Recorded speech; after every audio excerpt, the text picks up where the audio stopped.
I found the job on a paper flyer taped to the inside of a gas station window. It looked old, sun-bleached around the edges, but the ink was still legible. Night maintenance worker wanted on-site lodging, provided good pay, call this number. There was no logo, no company name, just a number. Something about how vague it was made me hesitate, but my rent was overdue and my last job had just ghosted me with a temporary shutdown notice. I called. A man picked up on the first ring. He didn't ask for my name, didn't need a resume, just asked if I could start that evening. I said yes. He gave me an address, told me to bring only what I needed for a few days, and hung up. I packed a bag with clothes, a flashlight, a notebook, and headed out just as the sun dipped below the skyline. The hospital was about 30 minutes out from town, nestled behind a crumbling stone wall with no sign out front. I wouldn't have known it was a hospital if it weren't for the faded red cross on the main entrance door. The building looked abandoned, dust on every window, ivy crawling up the bricks, a few broken panes patched up with cardboard and duct tape. I stepped inside and immediately smelled it, old antiseptic and mildew, the scent of time rotting beneath sterile skin. A small lobby greeted me, desk, chair, broken vending machine, and a folder sitting right in the middle of the counter. Welcome, read a sticky note on the front. Inside was a set of handwritten rules, not typed, not printed, handwritten in precise, square letters, no name, no signature. Just this: always start rounds at exactly 10:00 p.m. Do not go near room 209. If the elevator doors open by themselves, do not look inside. The lights in hallway C will flicker at 1:13 a.m. Do not attempt to fix them. If you hear your name whispered over the intercom, do not respond. Never stay in the same room for more than 45 minutes. Between 3:00 and 3:12 a.m. remain absolutely silent. Return to the maintenance room before sunrise. Lock the door and wait until it's light out. Do not trust anyone who knocks before 6:30 a.m. There was nothing else in the folder. No keys, no schedule. Just the rules and a map of the hospital floor plan with a red circle drawn around the maintenance room on the basement level. I was already thinking of walking out, but then I remembered the number of missed calls from my landlord. I had nowhere else to go. I followed the map. The building was silent except for the low hum of old fluorescent lights and the distant groan of metal settling in the walls. The elevator was out of order. I took the stairs, my boots echoing on each concrete step like a countdown. The maintenance room was basic: metal desk, cot, tool chest, a tiny bathroom with rust on the faucet. There was a box of canned food and a coffee pot already plugged in. On the desk was a small black binder labeled Incident Log. I opened it. The first page was dated 12 years ago. The entries were short: strange noises, lights flickering, tools missing then reappearing. Then entries started to mention the rules. Page after page, different handwriting, all referencing the same list I just read upstairs. I flipped to the most recent entry. Follow the rules, especially #2. No one breaks that one twice. I closed the book, locked the maintenance door, sat on the cot and stared at the clock. 9:59 p.m. I stood, grabbed my flashlight and opened the door just as it hit 10:00, time for rounds. I didn't know it then, but I was already part of something I wouldn't be able to walk away from. The first night was quiet, too quiet. I followed the map through each hallway, checking light fixtures, pushing open doors to empty exam rooms, testing doorknobs like I was doing a job that actually needed to be done. Most of the hospital was empty, desks cleared, gurneys pushed to the side, files long gone. I wasn't sure if this place was ever fully evacuated or just quietly shut down and left to rot. Around midnight, I passed hallway B, took a wrong turn, and ended up near the west wing. That's when I saw it, room 209. The door was darker than the rest, not painted black, just darker, like the light didn't sit on it the way it should. It had no window, no placard, just the numbers 209 printed directly on the wood, slightly crooked. I stopped. My hand moved on its own, reaching for the knob. I don't know why. It was like gravity, like it was pulling me closer. Then I remembered the rule: do not go near room 209. I stepped back. My chest felt tight, like the air in that hallway was thicker, heavier. I turned and walked away, trying not to look back, even though I swore I heard the handle jiggle as I rounded the corner. By the time I got back to the maintenance room, it was almost 3 in the morning. I made coffee, sat on the cot, tried to shake it off. That's when the intercom crackled to life. It was faint. Static mostly, then came a whisper, almost like wind slipping through a crack in the wall. Daniel. It said my name quiet just once. I froze, the intercom shut off. I stared at it for maybe 10 full minutes, then I opened the rule sheet again. Number 5, if you hear your name whispered over the intercom, do not respond. So I didn't move, I didn't speak. I just sat and waited for the clock to hit 3:12 a.m. so I could breathe again. At 3:00 exactly, a new sound began. It was low at first, like a hum, and then grew louder, like machinery whirring in the walls. I checked the light above me. It stayed on. The floor vibrated subtly, like something massive was shifting beneath the foundation. Then silence, just as suddenly as it began. At 3:12, the air returned to normal. My ears popped. The hospital exhaled. The next day, or I guess morning, since I never slept. I opened the binder again. I looked through past entries, seeing if anyone had written about 209. A few had some vague mentions. One person wrote, "The door is watching me." Another just said, "Don't think about it." That's all. No one had ever said what was inside. I wrote my own note under last night's date. Saw room 209. Felt wrong. Handle moved on its own. I did not approach. I left it at that. I tried to sleep. Maybe I managed an hour, maybe less. Time didn't move right down there. No windows, no birds, just the buzz of the emergency light and the old clock ticking slower than it should. I woke up, if you can call it that, to the sound of the elevator dinging. That shouldn't have happened. The elevator was out of order. I grabbed my flashlight and crept up the stairs. When I reached the first floor, I could see the elevator doors slightly ajar. The hallway was dim, no flickering, just low. I stepped closer. Remembered rule #3, if the elevator doors open by themselves, do not look inside. I stopped. I should have turned around, but curiosity is a disease. I leaned forward just enough to catch a sliver of the inside. It was empty, or it should have been, but the reflection in the metal wall showed something else. A figure standing in the corner, facing the back, tall, unmoving. My breath hitched. I blinked. The figure was gone, just the empty metal walls again. I backed away, walked back to the stairs, counted each step down like a prayer. Back in the maintenance room, I locked the door, not because it made me feel safe, but because it made me feel like I was doing something, even if it didn't matter. Even if it was just a ritual, like brushing your teeth before a funeral. I sat and I waited. The rules had held up so far, but they didn't tell me everything. They didn't say why the whispers knew my name, or how long I was supposed to stay, or what would happen if I just left. There were no answers in the binder, just more questions, and the next night was coming faster than I wanted it to. The second night was different. The silence was heavier, like the walls themselves were listening. I started my rounds at exactly 10:00 p.m. like the rules said. I had stopped checking every room. There was no point. Nothing ever changed until it did. I was passing through hallway D, headed toward the old nurse station, when I saw something on the floor. At first I thought it was a spill, maybe oil or water, but as I stepped closer, I realized it was a line. A straight white chalk line drawn from one side of the hallway to the other, perfectly horizontal, like someone had taken a ruler to it. It hadn't been there the night before. I stopped just short of it. I don't know why, but something in my gut told me not to step over it. I stood there for a full minute, flashlight beam hovering over the line, waiting for something to happen. Nothing did. I backed away slowly and took the long route around through hallway E. When I circled back an hour later, the chalk line was gone. I noted it in the binder. No rule mentioned anything about chalk, but I was starting to suspect not all the rules were written down. I sat back in the maintenance room, flipping through older entries. Someone had scribbled something halfway through the binder's pages, barely legible. If you see the chalk, don't break the line. That was it. No date, no context. I wondered how many people before me had left unwritten rules behind, trapped in half-thoughts or ignored completely. Maybe they were supposed to learn the rest the hard way. It was around 2:40 a.m. when I heard a knock. 3 slow, heavy knocks on the maintenance room door. I froze. Rule #10, do not trust anyone who knocks before 6:30 a.m. I didn't answer, didn't move. The knock came again, a 4th time, then a voice. Low, wheezing.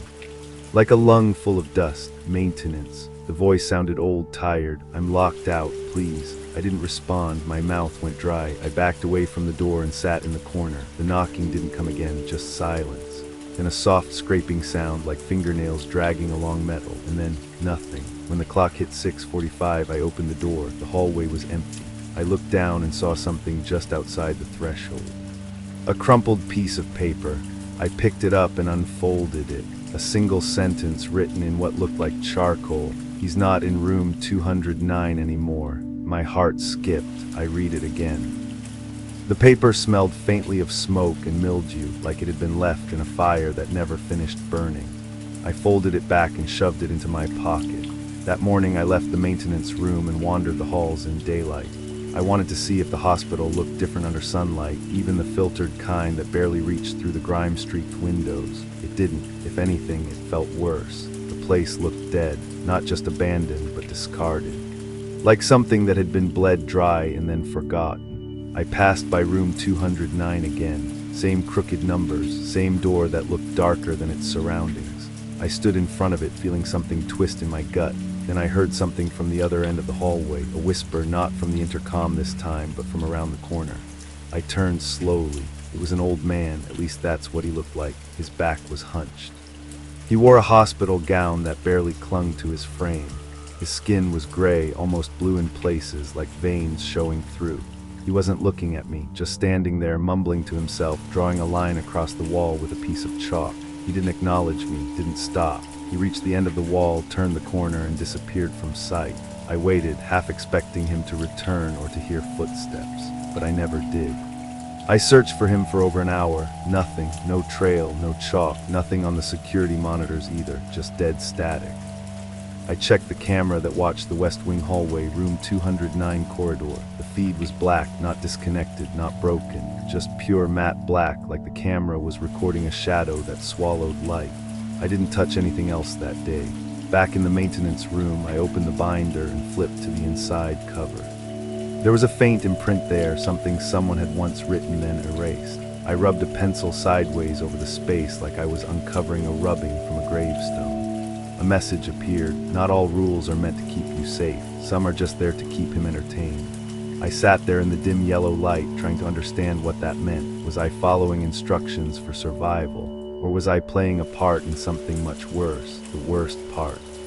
I still didn't know who wrote the rules. There's something no one tells you about silence. It is weight. After a while, it starts to press against your ears, your ribs, your thoughts. On the third night, the hospital felt like a lung holding its breath. The lights didn't flicker. The intercom didn't whisper. The elevator stayed shut. But the silence, it pushed in from every angle. I did my rounds without incident. At least I thought I did. It was only when I returned to the maintenance room that I noticed something was off. The binder wasn't where I left it. I always kept it on the desk, top right corner, half open. But when I walked in, it was shut and placed dead center. The lights above the desk buzzed slightly louder than usual. I sat down, opened the binder, and a piece of paper slid out from between the pages. Not an old entry. This was fresh. White paper, clean edge, folded twice. No handwriting on the front. I unfolded it and froze. It was written in the exact same handwriting as the rules, the square, perfect lettering. But this wasn't a rule, it was a message. He saw you in the camera last night. That was a mistake.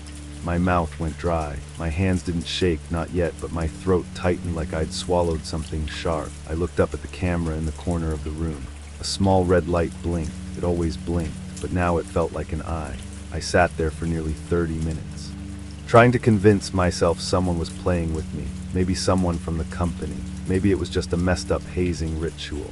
I tried to remember Rule 6, don't look into the security camera for more than 5 seconds. That's what I had broken.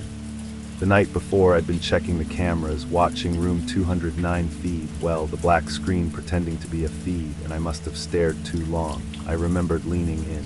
I remembered squinting, trying to see if there was movement in the blackness, but I didn't remember seeing anything, not exactly.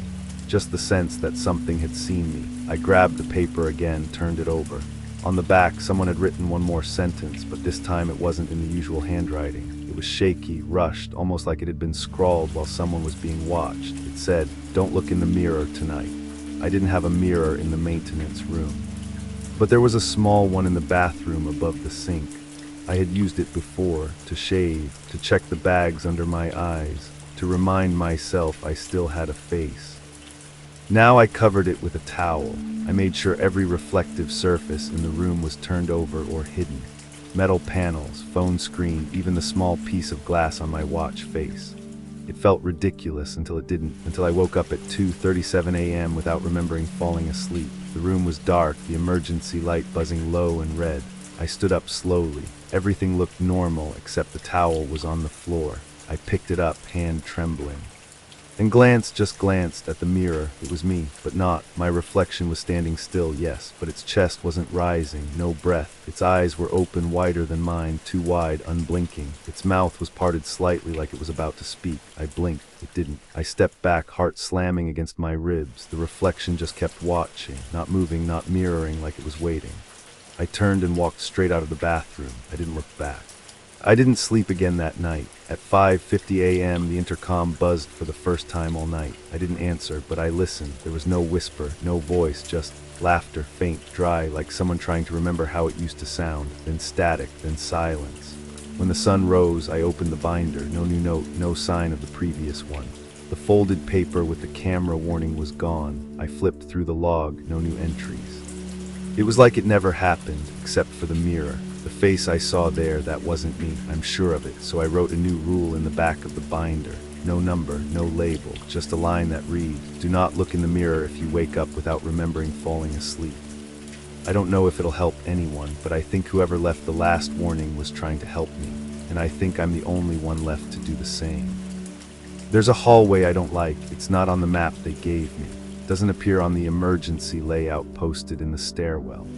It branches off the main corridor near the radiology wing, down a stretch of wall that looks like it should have led to a utility closet. But there's a door. Metal, painted gray like the others, but older.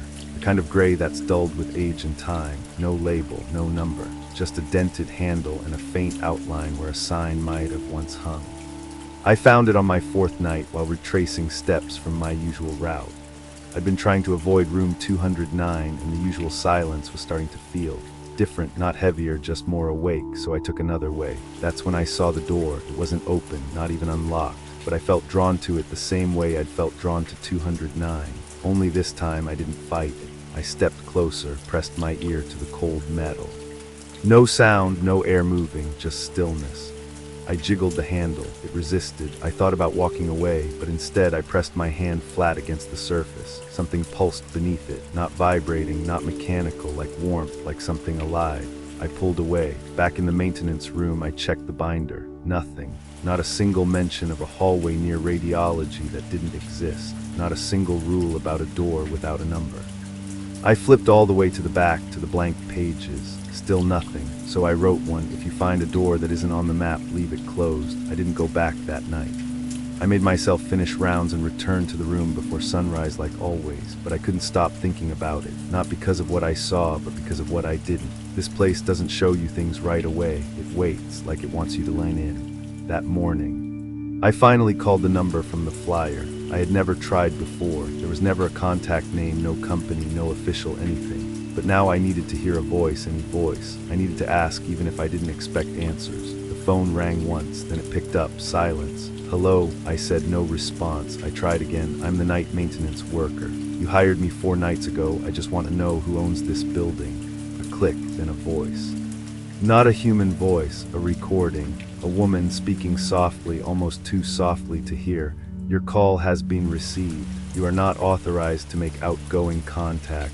Please return to your station and await further instruction."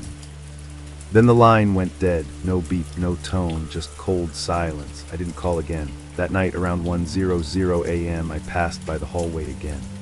This time the door was open, not fully, just slightly ajar, enough to see a sliver of blackness beyond it, pure dark, like the kind that swallows your eyes. I froze. The air felt colder.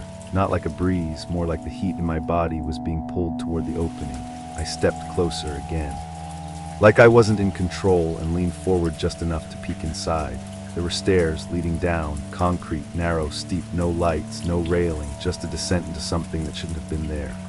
I should have walked away, I know that now, but I stood there looking down into the void until I heard it, a voice low, whispering. It wasn't the intercom. It wasn't behind me, it was beneath me. The voice said a name, not mine, but a name I recognized. Caleb. I stepped back. That was my brother's name. He died 3 years ago. I never told anyone that, not even when I applied for this job, not when I checked into the hospital, not even out loud. I slammed the door shut, locked it with a spare chain from my toolkit, and ran. Back in the maintenance room, I flipped open the binder. A new page had been added. Fresh ink, new handwriting. Read. If the basement door opens, do not go down. It remembers what you've lost. I didn't write that, but someone or something had, and it knew me. On the fifth night, I broke a rule, not on purpose. I lost track of time. I'd been staring at the security monitors, trying to make sense of the new feed that had suddenly appeared, labeled only as X-Wing.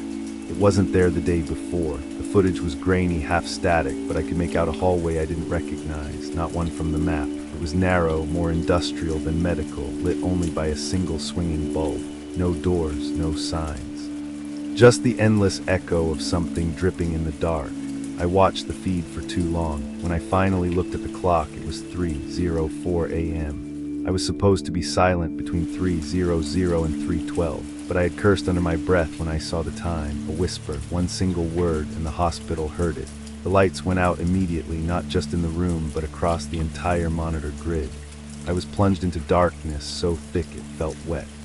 Like fog you couldn't breathe through, the emergency backup light didn't come on. My flashlight was dead. No sound, no movement, just pressure. Like the building had decided to press its entire weight into me. Then came the noise, not a scream, not a voice, breathing not mine, from the other side of the room, shallow, ragged, fast. I didn't move, couldn't. I stood frozen, eyes wide open in a darkness that refused to let me see. Every nerve in my body screaming that something was in the room with me. I heard something drag across the floor, not feet, not fabric, like skin, then silence. It stayed that way for what felt like hours. Eventually the red emergency bulb flickered on. I was alone again. The room looked the same, nothing out of place except for the binder. It had been turned upside down, pages open, a pen laid across it. Someone had written a new rule.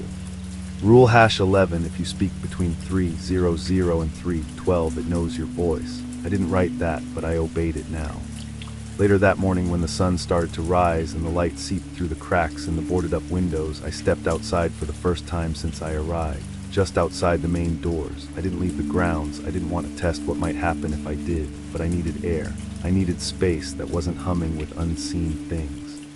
That's when I saw the truck, old white, no license plate, parked at the far end of the lot near the tree line. Engine off, windows tinted. I didn't see it arrive, didn't hear it.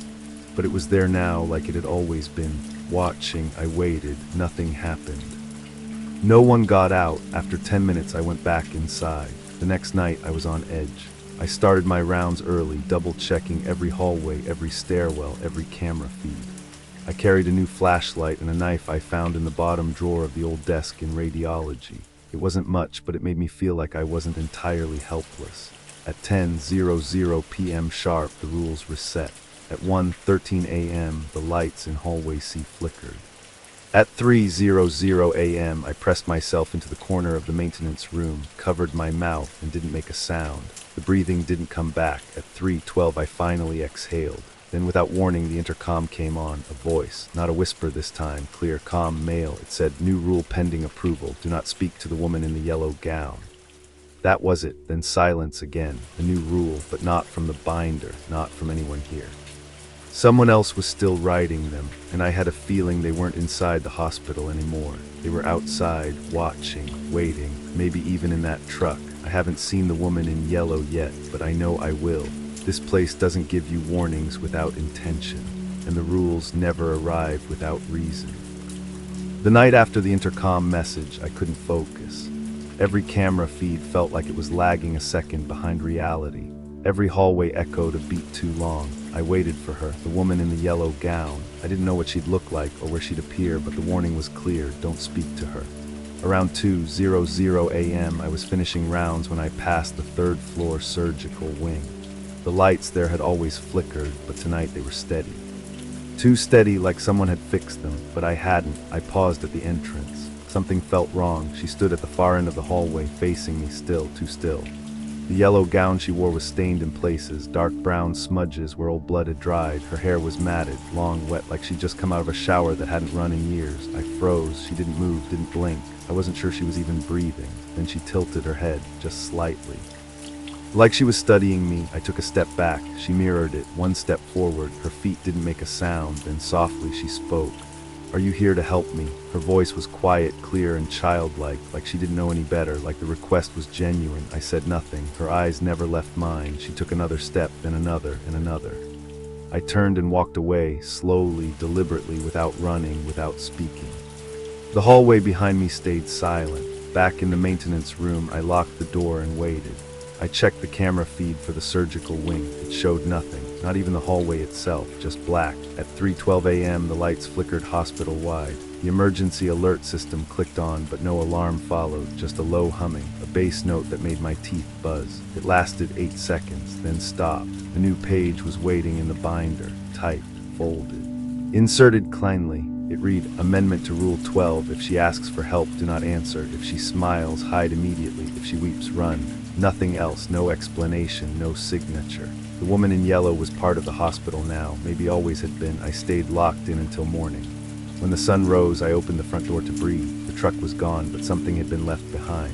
A single yellow flower, wilted, on the welcome mat, no note. No footprint, no tire tracks, just the flower. I picked it up and dropped it in the trash. It was warm to the touch. I hadn't been back to room 209 since the first week. The crooked numbers on the door still gave me that same tight feeling in my chest, like something inside didn't want to be ignored anymore. But this time I wasn't avoiding it because of fear. I was avoiding it because I knew deep down the rules weren't enough to protect me from what waited behind that door. Still, on my 8th night, I found myself standing in front of it again, flashlight in one hand, the other resting on the cold metal knob. I didn't remember walking there. The hallway was quiet, not dead, just listening. I checked the binder again that evening before rounds. Nothing new had been added. No updates about room 209, no warnings. The most recent rules still referenced the woman in yellow. But as I stood in front of the door, I noticed something new. Someone had etched a shape into the wood just below the number plaque. A circle, no words. No lines, just a perfect, shallow circle, like it had been burned into the door with something hot and precise. I didn't touch it. I didn't need to. The air around it felt warmer. I turned the knob. The door opened easily, too easily. Room 209 was dim like always. The single window was covered in grime. The bed had no mattress. The walls were gray, blistered. And in the far corner was a new detail I hadn't seen before, or maybe it hadn't existed until now. A second door, smaller, about 5 feet high, set low into the wall. It looked wrong, not just out of place, but out of proportion, like it had been designed for someone who wasn't fully human. It had no handle, no hinges, just a circular hole in the center, the same size as the symbol carved outside. I stepped closer. Door was made of the same material as the others, metal, rusted at the edges, but the air around it felt heavier. I knelt down just enough to peek through the hole, nothing, just blackness, but it wasn't empty. I could feel it watching me, not a presence, a focus, like something was standing just an inch beyond the hole, perfectly still, perfectly silent, breathing slower than anything alive. I stood and backed away, then I heard it, a knock from inside the little door, 3 taps. Slow, deliberate, I turned and left room 209 without looking back. Back in the maintenance room, the binder had been opened. The pages had shifted, and something new had been written in red ink. Rule 15. The second door in room 209 was never meant to be opened. If it knocks, do not knock back. No one signed it, but someone had left a fingerprint beneath the writing, not ink, something darker, sticky.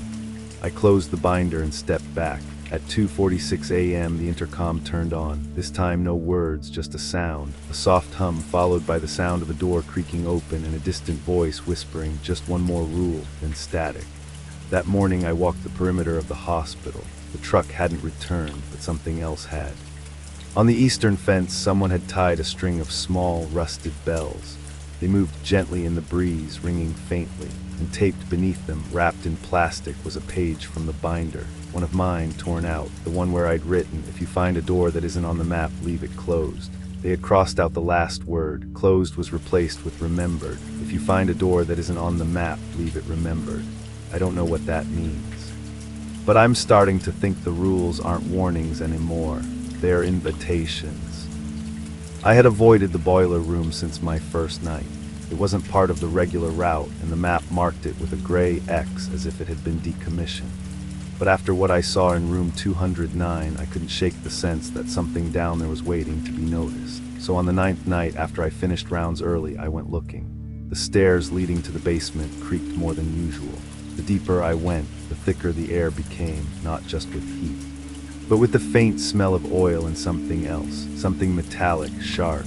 The boiler room door was wide open. It hadn't been before. Inside, the temperature dropped. That's the first thing I noticed. For a room built to house a furnace, it was freezing. My breath fogged in the beam of my flashlight. The boiler itself stood in the middle like a rusted monument, tall and cylindrical, with old copper pipes branching out like veins into the concrete walls. On the far end of the room sat a folding chair, and in it a man. He was wearing a janitor's uniform. Dark blue, faded name tag, Harold. I stopped dead in the doorway. He didn't move, didn't look up. Just sat there, elbows on his knees, head hanging low like he was asleep or trying to disappear inside himself. I said nothing.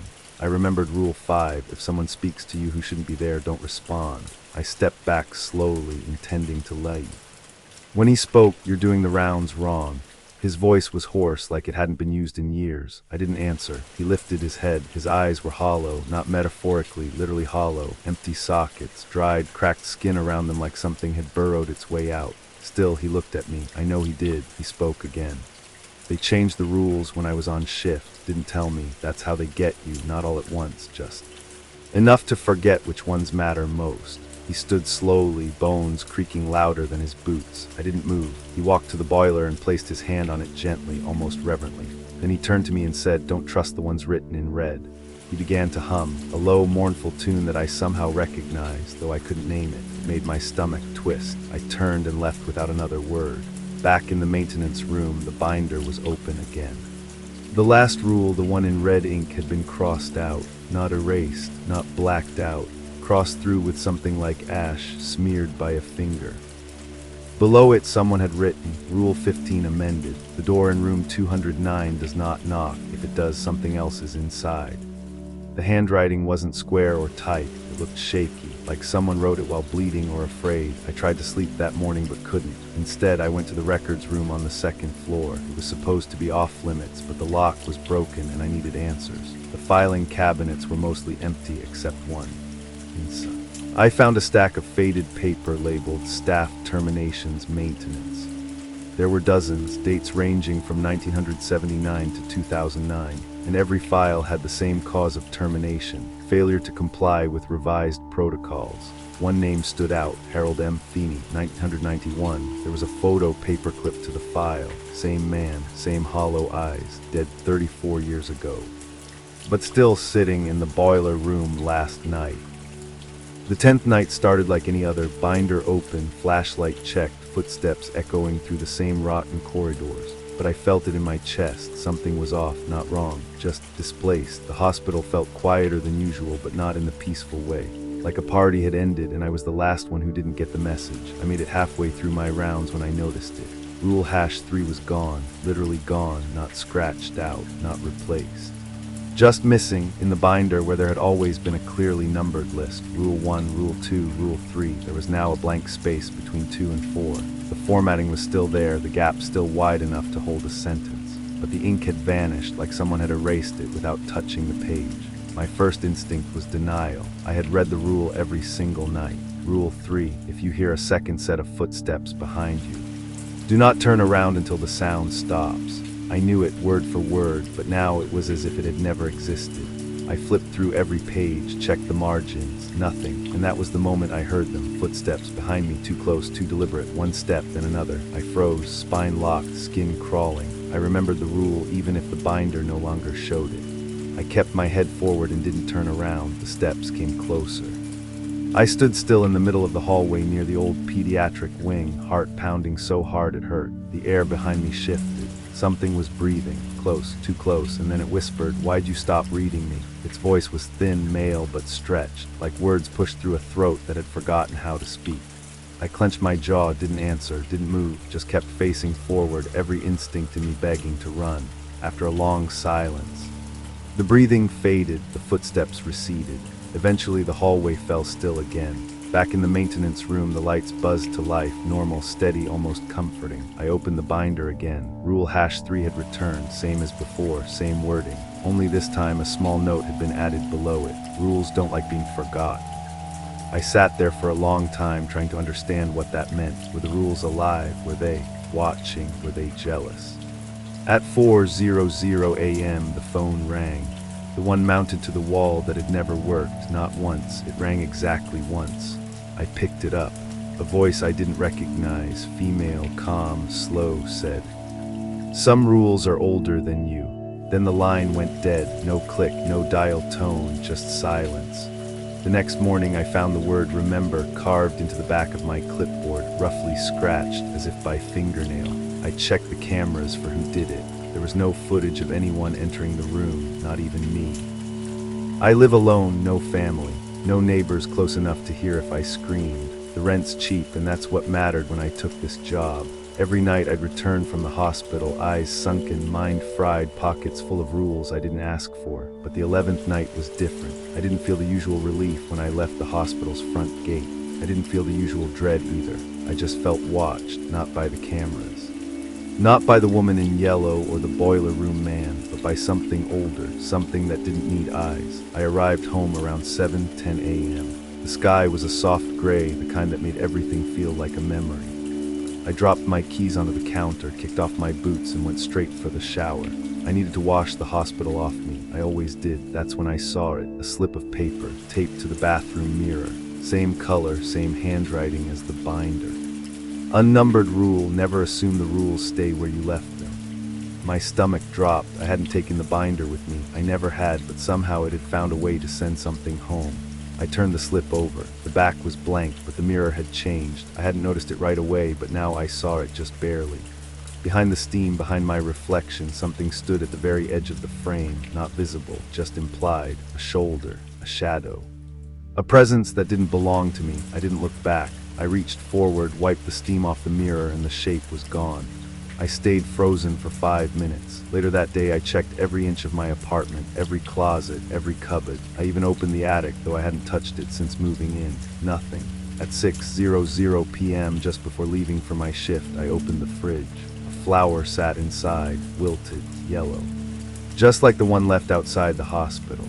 There was a note beneath it. If she smiles, you waited too long. I left immediately. I didn't bring the flower. I didn't touch the note. Back at the hospital, the binder was waiting for me, open to a fresh page. The top read, unnumbered rules, external manifestations. A list had begun. Rule 1, they can follow. Rule 2, if they follow, they do not forget. Rule 3, if they speak outside the building. Do not answer. Rule 4, you are not safe because you left. You are only delayed. And at the bottom, you brought her home. I didn't know what that meant. I hadn't seen her. I hadn't spoken to her, but now she knew where I lived. At 2:33 a.m., the intercom turned on again. A new voice, male, young, desperate. Please, she won't leave my house. I didn't answer her. I swear I didn't speak. A loud static burst cut the message off. Then silence. No repeat, no acknowledgement. Just one new note added to the binder. There is no unbreaking what follows you home. On the 12th night, the hospital changed shape. I don't mean a wall shifted or a new door appeared. Those things had already happened, and by now I'd accepted them. I mean the building itself began to breathe in ways that didn't follow architecture or logic. I was heading down hallway B, the same one I'd walked 100 times. It normally leads to the supply room, a dead end. But that night the hallway didn't stop. It kept going, longer than it should have been. Longer than it possibly could be. At first I thought I was just exhausted. Maybe I'd missed a turn. But the floor tiles matched exactly, same pattern, same chipped grout. The lights flickered at their usual intervals. The walls still had the peeling signs about hand washing and infection control, but there were no doors, none, just a hallway stretching forward, endlessly. At some point I turned around, but what should have been behind me, the stairwell, the nurse's station, wasn't there. Just more hallway, the same hallway. I walked faster. My boots echoed louder than usual, and for the first time in weeks I heard no breathing, no whispers, no intercom, only silence and my own heartbeat. Then I saw it, a figure, at the far end, facing away from me, motionless. At first I thought it might be Harold, or worse, the woman in yellow, but the figure was tall, too tall and thin, arms long enough that the hands nearly touched the floor. It didn't move. Didn't react to me. I slowed my steps. It wasn't doing anything, just standing. Still, I felt something in my gut. If I reached it, something irreversible would happen, so I stopped. I pulled out my flashlight and pointed it down the corridor. The figure vanished. No blur, no movement, just gone. But when the light fell again, I saw something else. A door, finally, not labeled, not new, but familiar. It was my maintenance room door, but from the outside, on the wrong floor. I grabbed the handle and opened it. I was back, same room, same binder, same hospital, like nothing had changed. But on the desk was a folded piece of paper. It wasn't from the binder. It looked like it had been torn from a spiral notebook. On it, in plain handwriting, some hallways are traps. If it doesn't end, you're not supposed to be there yet. I checked the binder anyway. A new rule had appeared. Rule 16, if you enter a hallway that doesn't match the map, walk backwards slowly until you return. Never run, never blink. It was dated 4 years ago. I'd never seen it before.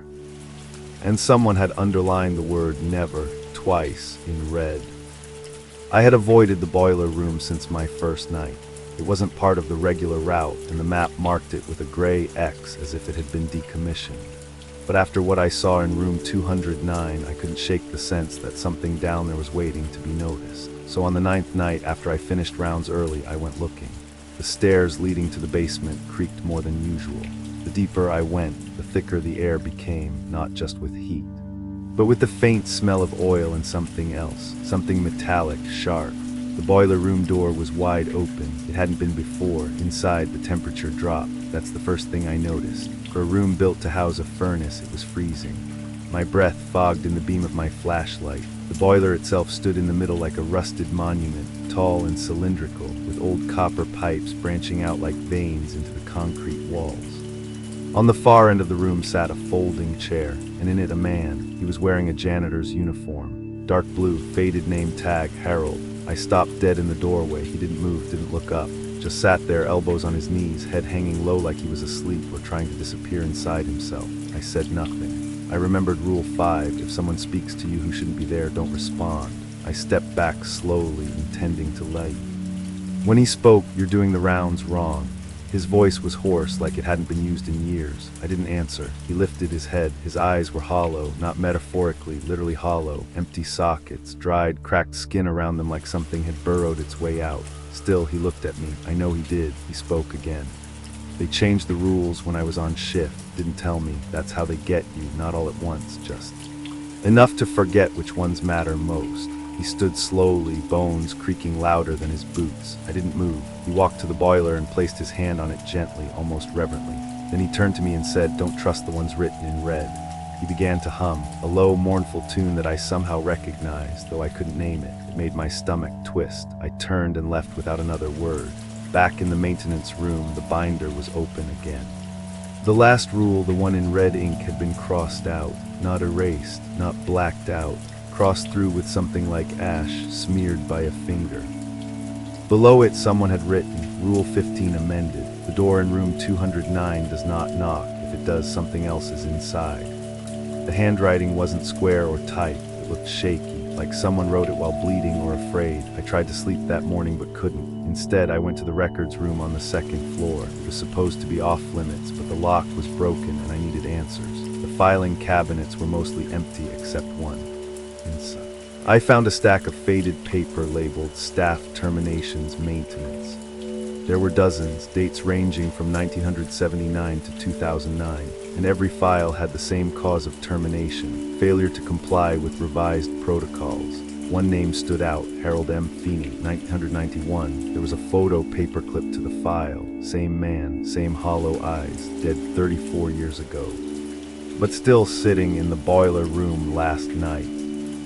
I don't know if I ever left the hospital after that night. I remember waking up in the maintenance room thinking I had just blacked out, but my body didn't feel like it had slept. My limbs were heavy. My skin dry like it hadn't touched fresh air in days. The same clothes, the same dust, no sun outside the window, just a gray sky that never shifted. I checked my phone. No service, no updates, no new messages. Just a single notification from the calendar app. Your shift resumes in 0 minutes. No start time, no end time, just an endless loop. The binder was missing. In its place, a new stack of loose pages, each one handwritten in a rushed, panicked scrawl. Some words crossed out, some whole lines rewritten, but always signed at the bottom, me.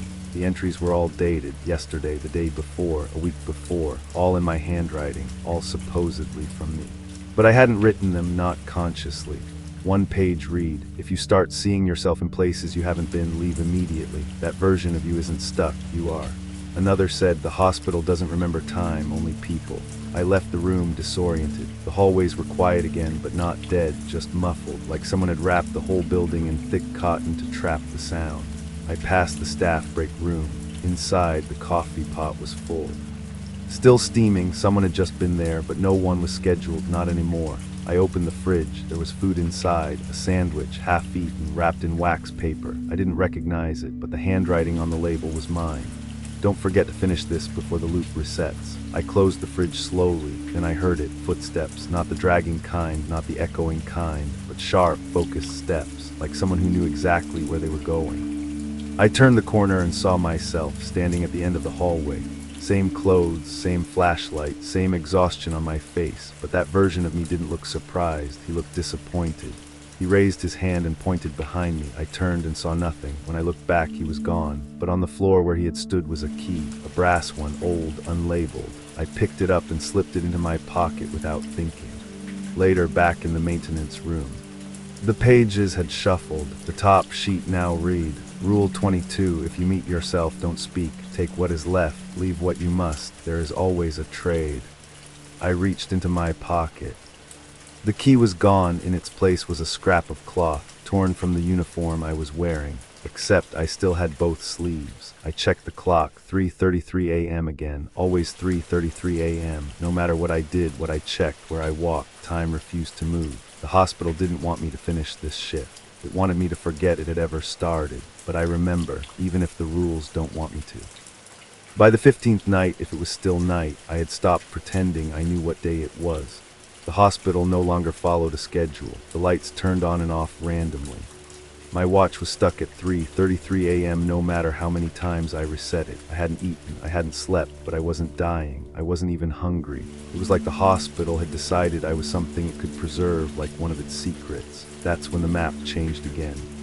The old emergency evacuation map, normally laminated and bolted to the wall near the elevators, was now different. A single red circle had been drawn on it in marker, room 209. Again, I hadn't gone back there since the incident, but now it wasn't a warning, it was an invitation, and worse, my keycard worked this time. When I pushed the door open, everything inside was untouched, pristine almost, like a model room from a brochure, bed made. Equipment covered in plastic, walls too white to belong in this place. But in the middle of the room stood a chair, and in the chair sat a man, tied up, mouth covered, eyes wide open, terrified. He looked exactly like me. Same hair, same clothes, same scar on the eyebrow. He thrashed when he saw me. His eyes were pleading, begging. I wanted to believe it was a trick, a hallucination, a test, but I knew the truth. It was me, or at least a version of me. Behind the chair, written on the wall in something that looked like rust or dried blood, were the words, "Only one leaves." I backed out slowly. The man in the chair screamed into his gag, but I didn't free him. I couldn't, because I knew the hospital wouldn't allow it. If I untied him, it would only trade me in his place. I locked the door again, and I left. Back in the maintenance room, the binder had returned. Open to a final rule, Rule 23. If you find yourself restrained in room 209, you are too late. Do not attempt to rescue yourself. There must always be a witness. I stared at the page for what felt like hours. Then I heard a knock on the door behind me. 3 sharp raps, not the kind that echoed, the kind that waited. I didn't answer. I didn't turn around. Eventually the knocking stopped, but the presence behind me didn't fade. I could feel it breathing, almost like it was syncing with mine. And then a voice whispered, "Tell them my story." I don't know what day it is anymore, not even what year. The clocks still say 3:33 a.m. My phone's battery never dies, but it never updates either. Outside the hospital windows, the sky remains the same shade of muted gray, neither dawn nor dusk. Time here isn't broken, it's suspended. Like the building itself is holding its breath, waiting for something, or maybe someone. That someone is me. The maintenance room has changed again. The light is dimmer now. There are no bulbs overhead, yet somehow the room isn't in complete darkness. The binder is gone, so are the cameras, the map. Even the rules on the wall have faded, like chalk left too long in the rain. All that remains is the door. Room 209. Every hallway I walk leads back to it. No matter what direction I turn, what floor I take, I end up in front of that door, the one I swore I'd never open again. And today, if I can call it that, the door is already open. Inside, the chair is empty.